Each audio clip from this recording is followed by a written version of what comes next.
Hi, boys and girls. I have a book to read to you today that is actually part of a collection of books from Maine, written by Maine authors who were born and raised here in the state of Maine. This is a beautiful book. I remember hearing it back when I was in school. I really hope you friends enjoy it. So, this is a book all about a woman named Miss Rumphius, and that's actually the title of the book, Miss Rumphius. Story and pictures by Barbara Cooney. All right, and Miss Rumphius, this book follows her throughout her whole life, and we're going to find out her story. So, Miss Rumphius. And I see right there some flowers and a picture of a gentleman.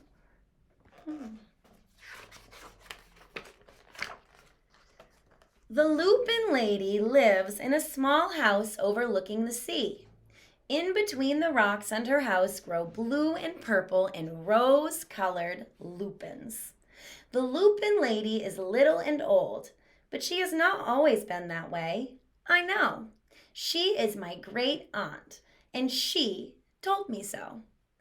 Once upon a time, she was a little girl named Alice who lived in a city by the sea. From the front stoop she could see the wharves and the bristling masts of tall ships.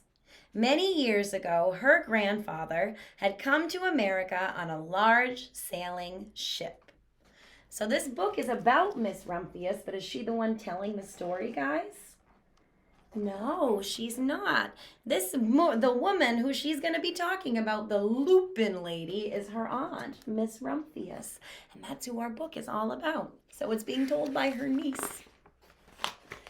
Now he worked in the shop at the bottom of the house, making figureheads for the prows of ships and carving Indians out of wood to put in front of cigar stores.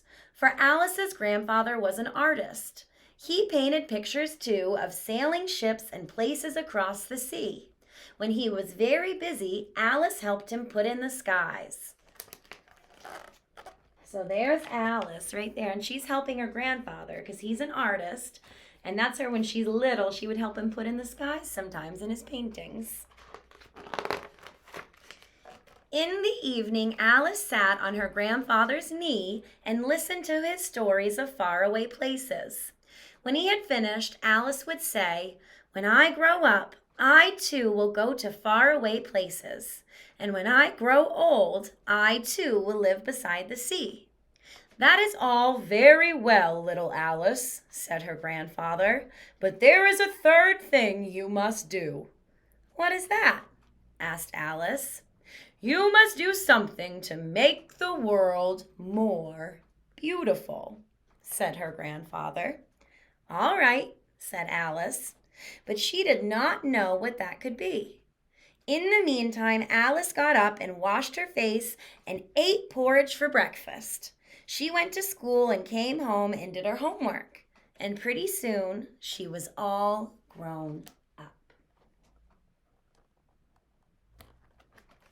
So she started as a little girl, it told her story, and now she's all grown up. Oh, and I only see one grown-up in this picture. Who do you think Miss Rumphius Alice is? Ah, right there. Then my great Aunt Alice set out to do the 3 things she had told grandfather she was going to do. She left home and went to live in another city far from the sea and the salt air. There she worked in a library, dusting books and keeping them from getting mixed up, and helping people find the ones they wanted. Some of the books told her about faraway places. People called her Miss Rumphius now. She works in the library. Sometimes she went to the conservatory in the middle of the park. When she stepped inside on a wintry day, the warm, moist air wrapped itself around her, and the sweet smell of jasmine filled her nose. "This is almost like a tropical island," said Miss Rumphius, "but not quite." That's like a place where you can go where it's like there's plants and it's warm inside, even in really cold weather. That's where she is right now.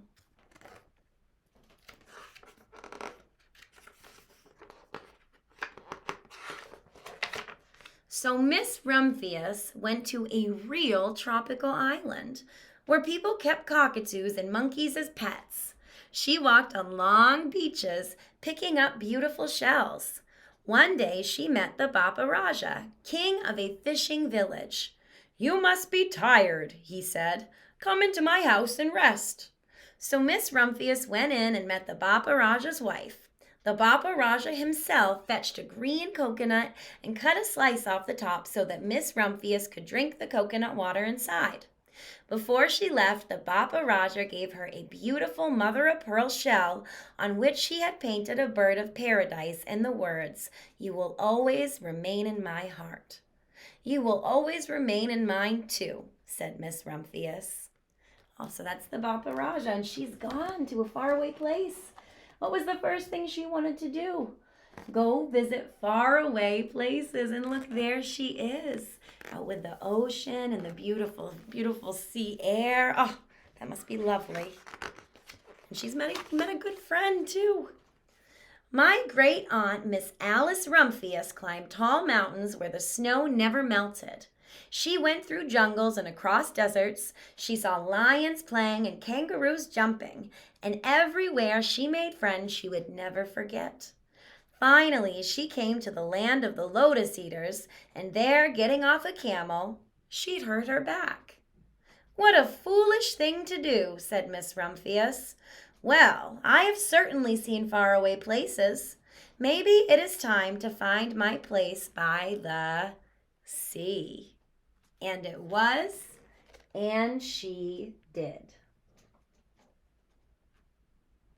So she's saying, I hurt my back. I think it's time to go find my place by the sea. Go find a home, somewhere to live.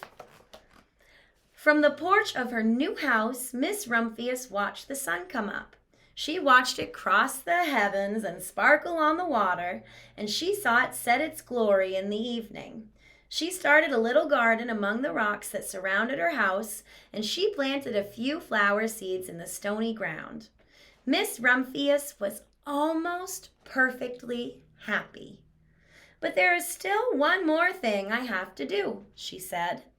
"I have to do something to make the world more beautiful." But what? The world is already pretty nice, she thought, looking out over the ocean. So now she needs to think of something she can do to make the world more beautiful. The next spring, Miss Rumphius was not very well. Her back was bothering her again, and she had to stay in bed most of the time. The flowers she had planted the summer before had come up and bloomed in spite of the stony ground. She could see them from her bedroom window, blue and purple and rose-colored. "Lupins," said Miss Rumphius with satisfaction. "I have always loved lupins the best. I wish I could plant more seeds this summer so that I could have still more flowers next year."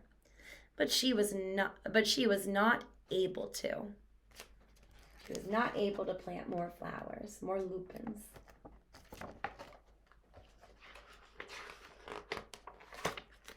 After a hard winter spring came, Miss Rumphius was feeling much better. Now she could take walks again.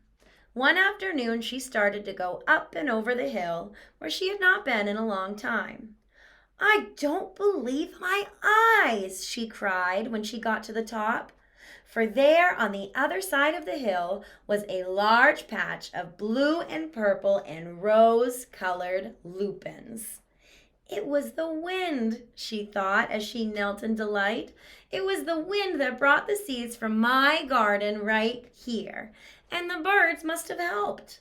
Then Miss Rumphius had a wonderful idea. I wonder what her idea could be. What do you guys think? Make a prediction. Make a guess. What could her idea be? She needs to think of something to make the world more beautiful. She hurried home and got out her seed catalogs. She sent off to the very best seed house for 5 bushels of lupin seed. All that summer, Miss Rumphius, her pockets full of seeds, wandered over fields and headlands, sowing lupins. She scattered seeds along the highways and down the country lanes. She flung handfuls of them around the schoolhouse and to the back of the church. She tossed them into hollows and along stone walls. Her back didn't hurt her any more at all. Now, some people called her that crazy old lady.